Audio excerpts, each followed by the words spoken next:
Hello. God bless you. Welcome again to my channel. I want to make this video to correct what somebody said. I don't have a habit of condemning the works of people, but I want to correct what this person said. I stumbled upon a video by an actress, one of the movie actresses in Nigeria, a celebrity in Nigeria. She posted a video and she was saying, I think it was from TikTok, but I saw it on Facebook. She said that it's very important for you to have sex with the person you are going to marry before you marry the person. And I think that it is very wrong. I think it's a demonic idea. I think that it is a wrong teaching for our younger ones. We have to be careful what we listen to. We have to be very careful what we pay attention to, because the enemy is infiltrating the church and diluting the truth. Please, let's be careful. Because of my passion and my love for the younger generation, part of my ministry is to speak to the younger generation, is to speak to youths and to speak to single people.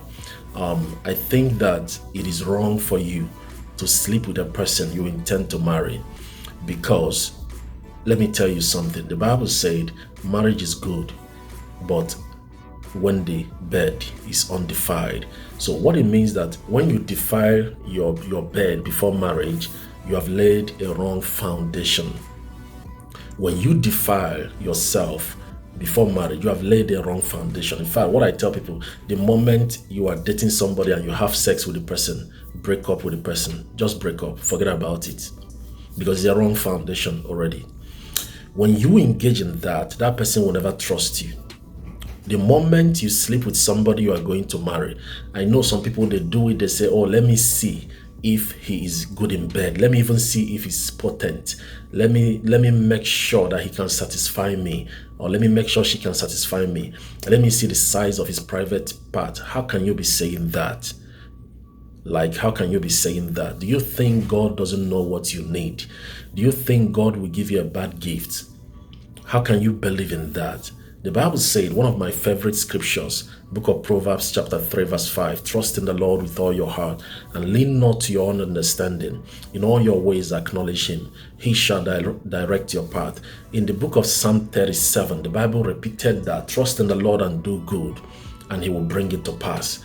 Why not trust God? Why do you believe that God will give you a bad gift? Why do you believe that God can allow you to marry somebody who is not attracted to you sexually?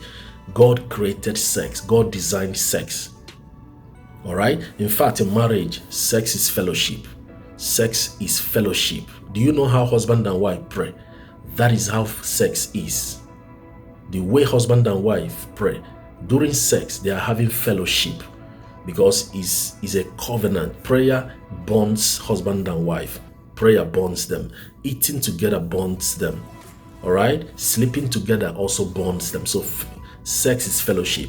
So God knows what he's doing, and he made man and a woman in marriage. He created the desire for sex in marriage. So we have to be careful. Don't go and sleep with somebody that you are not married to, and you say, let me make sure that this person is sexually active. It is a demonic belief, it's a dangerous belief, and it can ruin that relationship. In fact, let me tell you, the moment you sleep with the person, you will not trust the person again. Trust has gone. You won't trust that person again. The moment you engage in ungodly acts, you are sleeping with one another, experimenting with your body, kissing, you are killing trust, and you are letting the person know that the person should not trust you.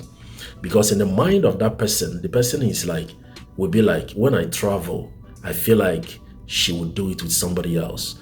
If he travels, I feel like he's going to do it with somebody else. So how can I trust this person? So that is how people go into marriage, and they don't trust one another, because during relationship, they were sleeping with one another. We have to be careful. Let's teach our children the right thing. I am really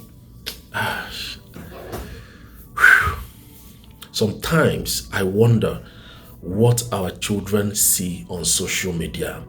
I am really concerned about this generation, because social media is a challenge. It's a challenge because our children, they have access to things that are very dangerous. They are having access to teachings that are dangerous. So many things that people are posting online. I wonder how children handle it. When you are telling a child or a teenager that it is okay for him or her to have sex with somebody before marriage, you are killing that child. You cannot say that. You can't say that. How can you say that? See, if I have to sleep with a girl that I want to marry, it means I don't trust God to give me a woman that I will be sexually attracted to. It means I don't trust God. It means I don't trust God. The Bible said, if you, being wicked, knows how to give good gifts to your children, they ask you for bread, you don't give them stone. They ask you for fish, you don't give them scorpion or snake. How much more your heavenly Father? Why not trust God? The reason we make mistakes is because we don't trust God, so we want to do it on our own. And one thing with God is that when He notices that you want to get it by yourself, He will let you be. He will let you be. Go and get it. Since you think you can do it, go and do it. And that's how we hurt ourselves. God knows what you need that you don't know you need. Let me say it again. God knows what you need because you think you know what you need. You don't even know what you need. You don't know what your heart needs. You probably know what your emotions, your feelings, you feel like you know what you want based on your feelings part time. But God knows what you will need 20 years from now, 30. God knows the kind of woman that you will marry, that when you have challenge tomorrow, she will still be there. God knows the kind of man that you will marry, that if you don't have children for him, he will still be there. That is why you need to involve God, because you don't know the heart of man. The Bible said that the heart of man is deceitful. You don't know the heart of man. You need to involve God. So all these teachings, we're telling people before you marry him, make sure that you have sex with him, see the size of his private part, make sure that he can satisfy you. Those are demonic teachings. We are destroying our youth. We cannot say that. We cannot. Such teachings should not fly anywhere. No, not in my generation. One of my ministry, one of the areas that outlets of ministries, I know that in ministry I will have so many outlets. One of the outlets that God gave me in ministry is for young people, for singles, for youths. And I want to tell them, it's okay for you to not have sex before marriage. It's okay for you to not kiss somebody before marriage. Many people have done it. A lot of people have done it. You can do it. You can keep your body. You can channel your energy to serving God. You can channel your energy to writing books. You can channel your energy to art, to discoveries, to your creative ideas, to discovering your talents and your skills. All right? See, let me tell you something. Channel the energy the right way. Don't destroy your future because of all these things. I want to encourage you before I end this video. Trust God. God will not give you a bad gift. God will not give you a man that cannot satisfy you in bed. God will not give you a woman that cannot satisfy you in bed. God designed sex. He was the one that designed it. But he made it for husband and wife, not for boyfriend and girlfriend, not for those who are in a relationship, not for those who are courting. If you are courting, you shouldn't be having sex. You start having sex when you say, yes, I do. Let me tell you why. It's because when you say yes, when you make those vows, you enter into a covenant. And that is the covenant that will preserve that marriage. Most people who had sex before marriage, they ended up in divorce because they did what they were not supposed to do before they went into a covenant. Some of them didn't divorce. They are still married, but there is no trust. They are still married, but they are still having problems. Every marriage is not equal. The quality of every marriage is not equal. There are people whose marriage is weak. All right? Please, I want to encourage you. It's all right for you to wait to get married.